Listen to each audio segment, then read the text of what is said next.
Damos comienzo a un nuevo comentario bíblico expositivo. Servidores de Dios. Quien te habla es Manuel Cornejo. En esta ocasión estaré compartiendo sobre el libro de Génesis, capítulo 45 y los versículos 1 al 3, donde dice: No podía ya José contenerse delante de todos los que estaban al lado suyo, y clamó: Hacer salir de mi presencia a todos. Y no quedó nadie con él, al darse a conocer José a sus hermanos. Entonces se dio a llorar a gritos, y oyeron los egipcios, y oyó también la casa de Faraón. Y dijo José a sus hermanos: Yo soy José, ¿vive aún mi padre? Y sus hermanos no pudieron responderle, porque estaban turbados delante de él.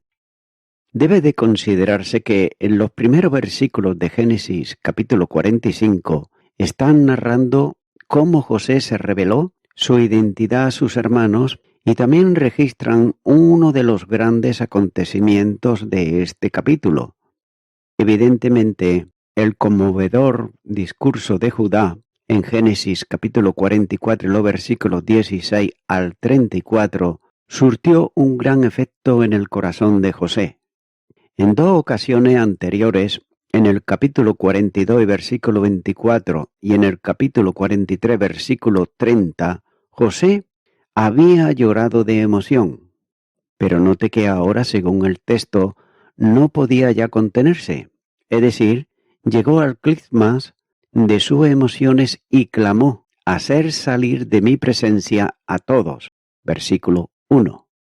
Nótese cómo esta vez José, él no pudo salir del cuarto, ya que simplemente soltó el llanto. Y es por eso que nadie sabe la razón, excepto José. No le fue posible encubrir más su identidad, sabiendo que había probado completamente a sus hermanos.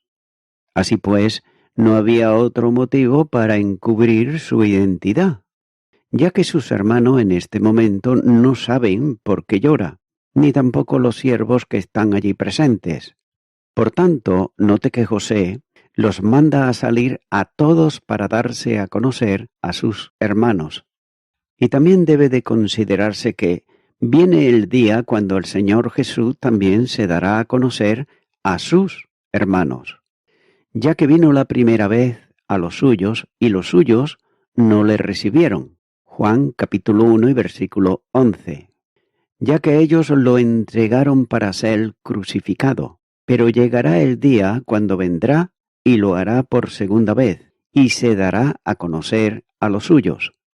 En aquel día, como dice el profeta Zacarías, y le preguntarán: ¿qué heridas son estas en tus manos? Y él responderá: con ellas fui herido en casa de mis amigos. Zacarías capítulo 13, versículo 6. Nos dicen que en aquel día en Jerusalén habrá un manantial abierto para la casa de David y para los de Jerusalén, para la purificación del pecado y de la inmundicia. Zacarías capítulo 13, versículo 1. Esto será un asunto de familia entre el Señor Jesucristo y sus hermanos. Por otro lado, volviendo al episodio, vemos que cuando José se revela a sus hermanos, es un cuadro del cual glorioso será aquel día de la revelación de Cristo. José estaba tan cargado de emoción que no podía ya más contenerse. Y note que se podía oír el llanto hasta en el palacio del faraón mismo. Pero no podían comprender qué era lo que le estaba pasando en la casa de José. En aquel momento, estando solo con sus hermanos, José se dio a conocer a ellos. Por otro lado, Morris comenta sobre esto cuando dice que cuando José estaba solo con sus hermanos, se dio a llorar a gritos y le hizo saber que era su hermano José, el que ellos pensaban que estaba muerto. Estaba sollozando y gritando tan alto que aquellos que habían despedido del recinto podían escuchar, y ellos a su vez pronto llevaron la noticia a la casa de Faraón, como señala el versículo 2 y versículo 16. Fin del comentario de Morris. El carácter de José, tal como aparece en esta escena, hay un despliegue de virtudes celestiales y gracias santas, como el afecto fraternal en su tierno trato a sus hermanos. También, además, José exhibe una profunda piedad filial en su respeto y devoción hacia su padre, ya que el joven hebreo estaba convencido de que la voluntad de Dios y no la del hombre es el principio y la fuerza controladora de todo lo que acontece en su vida. Como puede verse en estos versículos, al saberse incapaz de controlarse a sí mismo debido al elocuente discurso de Judá y su intervención mediadora, José pide a todos que salgan del salón excepto a sus hermanos. Entonces prorrumpió en lamentos tan fuertes que los egipcios y la casa de Faraón lo oyeron. En medio de la solemnidad de la situación, José habló en voz alta diciendo: «Yo soy José. ¿Vive aún mi padre?». Note que hasta entonces había sido conocido como Sanat Panea. Seguramente las palabras de José llenaron de aprehensión a sus hermanos, ya que el texto dice: «Y sus hermanos no pudieron responderle porque estaban turbados delante de él». La pregunta, ¿vive aún mi padre?, está aquí reflejando el profundo amor de José hacia su padre. Continúa ahora con el versículo 4, donde dice: «Entonces dijo José a sus hermanos: Acercaos ahora a mí. Y ellos se acercaron, y él dijo: Yo soy José, vuestro hermano, el que me vendisteis para Egipto». Esas palabras de José están expresando una gran consideración fraternal hacia quienes lo habían maltratado en el pasado. Yo soy vuestro hermano. Estamos en un momento dramático. Entonces, ¿podemos imaginar cómo se sienten ellos en cuanto a esto? Nótese aquí que la reacción de José no está enojado y no busca, por otro lado, ninguna clase de venganza, ya que buscar venganza sería la reacción humana y también natural. Pero, ¿por qué no quiere vengarse? Note que seguidamente les explica con gran sentido teológico la total secuencia de los acontecimientos que fue vendido como esclavo hasta aquel momento. Continuará con el versículo 5, donde dice: «Ahora pues, no os entristezcáis ni os pese de haberme vendido acá, porque para preservación de vida me envió Dios delante de vosotros. No os entristezcáis». Note que al saber inmoderadamente y por el daño que me habéis hecho o por el peligro que os habéis acarreado, de lo contrario no lo estaría disuadiendo de un piadoso dolor por su ofensa contra Dios, para cuya ostensión diseño y usó ese extraño, tosco carruaje hacia ellos, cuando les dice: no os entristezcáis, y también no os atormentéis excesivamente con el recuerdo del hecho, ni os prorrumpéis en contiendas e ira y vituperios unos de otros, porque Dios, por su providencia sabia, poderosa y misericordiosa, anuló sus malas intenciones a un final feliz, cuando dice: para preservar la vida. No solo vuestra vida, porque la expresión aquí es indefinida y general, sino las vidas de todas las personas en este y en los países vecinos, lo cual, aunque no disminuye tu pecado, debería, por otro lado, calificar tu dolor. Continuar con el versículo 6, donde dice: «Pues ya ha habido 2 años de hambre en medio de la tierra, y aún quedan 5 años en los cuales ni habrá arada ni siega, ni sembrar ni cosechar, excepto unos pocos lugares cerca del río Nilo, porque la gente no podía prescindir de la semilla y no la perdería. Entendiendo por José que su costo y trabajo se perderían y que el hambre sería de larga duración. Y esa es la simple realidad de la situación. Note que las palabras de José, registradas en este versículo, se convierten en la declaración clásica del control evidenciar de las circunstancias por Jehová Dios. Hay, por tanto, dos aspectos en cada suceso, el humano y el divino, aunque el divino es el aspecto que realmente importa aquí. Esa verdad es maravillosamente presentada en Getsemaní, ya que allí el Señor Jesús aceptó su destino de morir en la cruz como la copa que el Padre me ha dado. Juan capítulo 18, versículo 11. Continúo ahora con el versículo 7, donde dice: Y Dios me envió delante de vosotros para preservaros posteridad sobre la tierra y para daros vida por medio de gran liberación. La expresión para preservaros posteridad sobre la tierra y para daros vida por medio de gran liberación que señala este versículo 7 se refiere aquí a la liberación de la extinción de la familia. De modo que José fue el instrumento divino para librar a la familia escogida de un peligro, ya que Dios libró a la familia de Jacob, la simiente de Abraham y de Isaac, mediante su providencia y soberano poder. Es por eso que José reconoce esa intervención sobrenatural de parte de Dios. Continuará con el versículo 8, donde dice: Así pues, no me enviasteis acá vosotros, sino Dios, que me ha puesto por padre de Faraón y por señor de toda su casa, y por gobernador en toda la tierra de Egipto. La expresión padre de Faraón significa aquí que José era el principal consejero del rey de Egipto.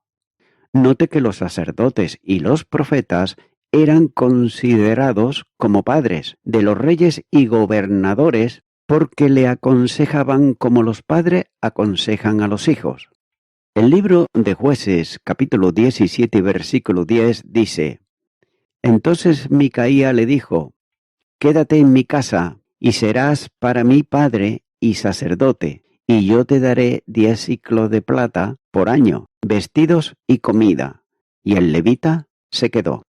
Después de tranquilizar a sus hermanos, José les ordena darse prisa y traer a Jacob a Egipto.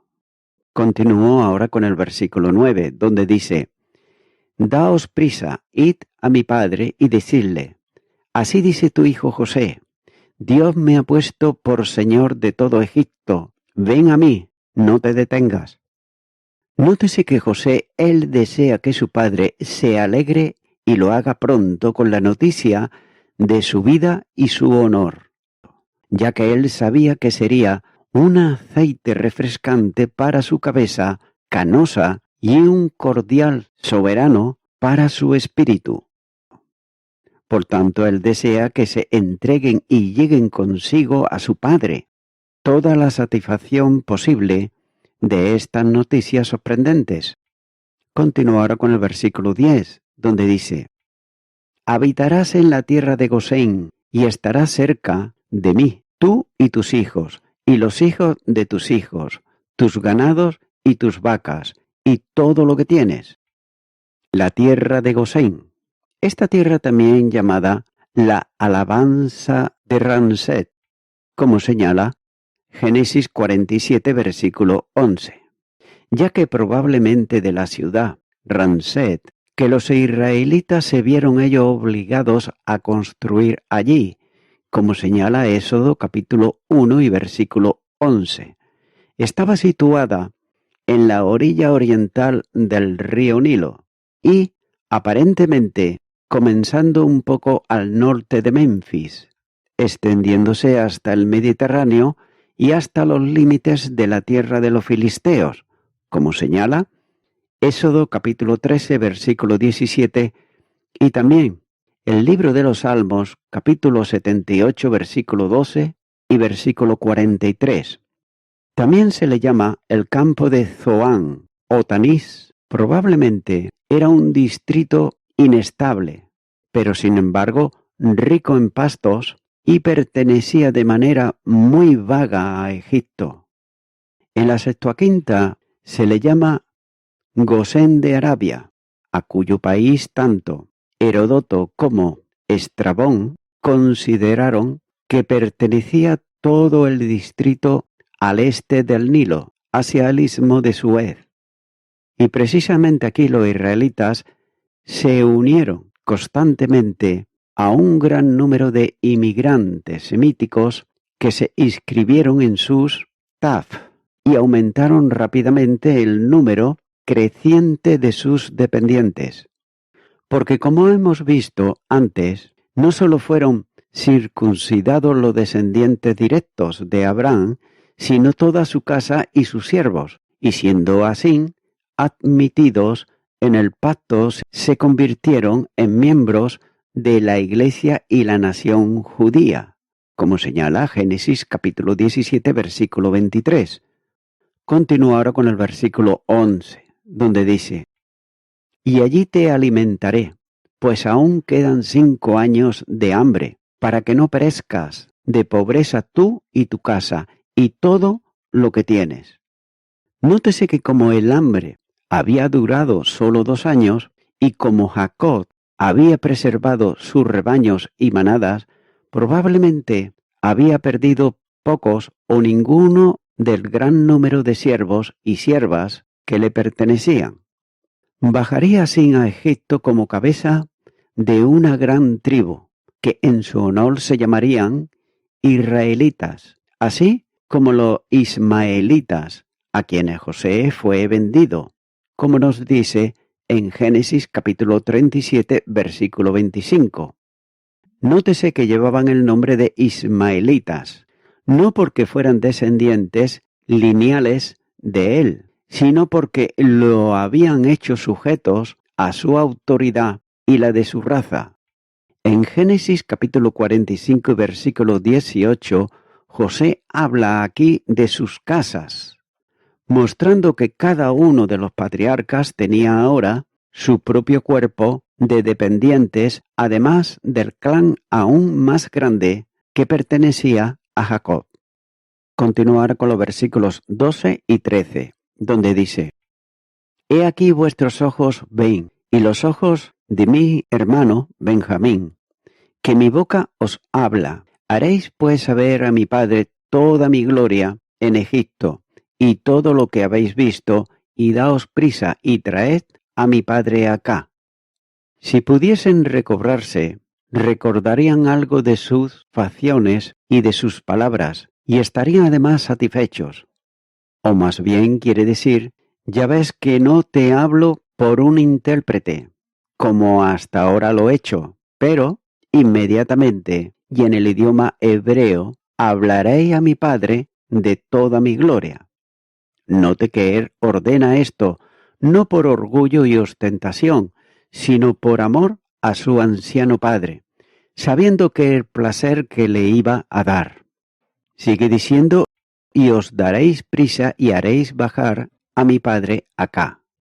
Note que ahora José está muy ansioso de que su padre y toda su familia, como señala el versículo 18, y que lo hagan y vengan a él sin demora, prometiéndoles proveer para ellos. Cuando dice en el versículo 11, yo te sustentaré. Así siendo nuestro Señor Jesucristo, como José, exaltado a los más altos honores y poderes del mundo superior, en su voluntad para todos los que son suyos, estén con él donde él está. Note que este es un mandamiento, que estemos ahora con él en fe y esperanza, y en una conversación celestial, y esta es su promesa que estaremos para siempre con Él. Continúo ahora con los versículos 14 y 15, donde dice: Y se echó sobre el cuello de Benjamín, su hermano, y lloró. Y también Benjamín lloró sobre su cuello. Y besó a todos sus hermanos, y lloró sobre ellos, y después sus hermanos hablaron con él. Estos versículos están aquí manifestando el amor fraternal de José hacia sus hermanos, a pesar de todo lo que ocurrió en el pasado. Evidentemente, ha habido perdón y también reconciliación entre ellos, como ocurrió también entre Esaú y Jacob, como señala Génesis capítulo 33 y versículo 4.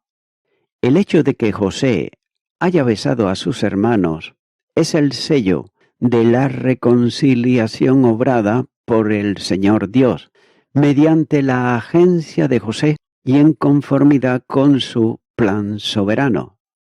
Como se ha señalado en repetidas ocasiones, Dios llevó al pueblo escogido a Egipto y lo hizo según su plan eterno y su soberana voluntad, y además lo hizo también para que viviesen aislados como pueblo de vida pastoral en la tierra fértil de Gosén, ya que allí serían preservados con un pueblo corrompido a una medida de ley y orden.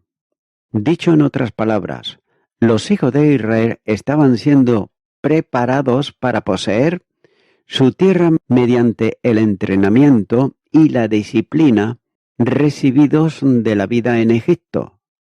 Entonces, la piedra angular de la preparación del pueblo de Dios es provista mediante la experiencia de la redención a través de la sangre y del poder del Señor. Para siempre entonces aquella experiencia típica de la experiencia individual, cada persona salva por la gracia de Dios sería sostenida delante de la nación como un monumento del poder salvador de su Dios. Note que las exhortaciones estarían basadas en la revelación de la gracia manifestada en el gran acontecimiento del Éxodo. Y te acordarás de que fuiste siervo en la tierra de Egipto, y que Jehová tu Dios te rescató. Por tanto, yo te mando esto hoy. Deuteronomios, capítulo 15 y versículo 15. Y voy concluyendo con esto. Las palabras del apóstol Pablo acerca de la reconciliación en la segunda carta a los Corintios, capítulo 5, versículos 14 al 19, nos dice: porque el amor de Cristo nos constriñe, pensando esto, que si uno murió por todos, luego todos murieron, y por todos murió, para los que viven, ya no vivan para sí, sino para aquel que murió y resucitó por ellos. De manera que nosotros, de aquí en adelante, a nadie conocemos según la carne, y aun si a Cristo conocimos según la carne, ya no lo conocemos así. De modo que si alguno está en Cristo, nueva criatura es. Las cosas viejas pasaron y he aquí, todas son hechas nuevas. Y todo esto proviene de Dios, quien nos reconcilió consigo mismo por Cristo y nos dio el ministerio de la reconciliación, que Dios estaba en Cristo reconciliando consigo al mundo, no tomándole en cuenta a los hombres sus pecados, y nos encargó a nosotros la palabra de la reconciliación. El sacrificio de Cristo, Pablo, muestra cómo la reconciliación con Dios es posible, y lo es posible solo porque Jesús vino a la tierra para pagar el precio del pecado de la humanidad. El amor de Cristo, la muerte amorosa y sustitutiva de Cristo motivó el servicio de Pablo por él. El deseo de Pablo era, por tanto, ofrecer su vida al Señor. Ya que el Señor murió por todos, la preposición para indica que Cristo murió a favor de o en lugar de todas las personas. Es por eso que la ira de Dios contra el pecado requiere la muerte, pero Jesús tomó esa ira y murió en lugar del pecador. Y así quitó la ira de Dios, satisfizo la justicia de Dios como un sacrificio perfecto y además trajo la reconciliación entre Dios y el hombre. Nótese que todo lo que muere en Cristo reciben los beneficios de su muerte sustitutiva. Es por eso que Pablo estaba abrumado por la gratitud de que Cristo lo amaba y era tan misericordioso como para hacerlo parte de todo, que murió en él. Amigo y amiga oyente, ahora la decisión es tuya. Si crees en la palabra de Dios, en lo que acabo de leer, ya que el Señor recibe a todo aquel que viene a Él en arrepentimiento, confesándole a Él sus pecados y pidiéndole perdón. De esta manera es que te puedes reconciliar con Dios por medio de Jesucristo. Por tanto, si nunca le has invitado a Jesucristo a que venga a tu vida, ahora es el momento que puedes hacerlo. Voy a estar haciendo una oración. Si lo sientes de corazón, repite conmigo y di ahí a donde estás. Dios eterno, te confieso que he estado en enemistad contigo durante toda mi vida, pero ahora, por medio de Jesucristo vengo ante ti, pidiéndote perdón por todos mis pecados, los cuales me arrepiento de ellos, y te recibo a ti, Señor Jesucristo, como mi único Salvador. En tu nombre, amén.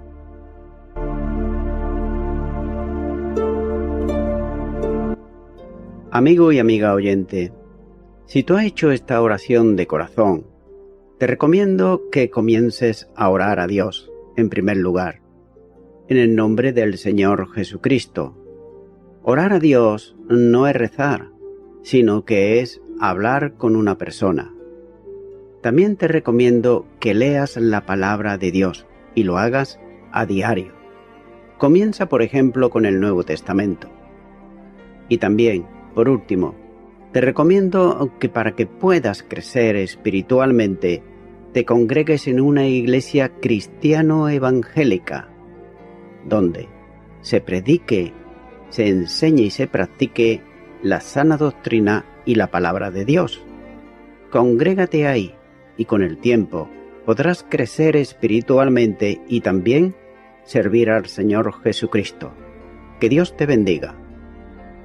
Y a toda la audiencia, nuevamente ya me estoy despidiendo de todos ustedes y será hasta el próximo programa. Que Dios os bendiga a todos.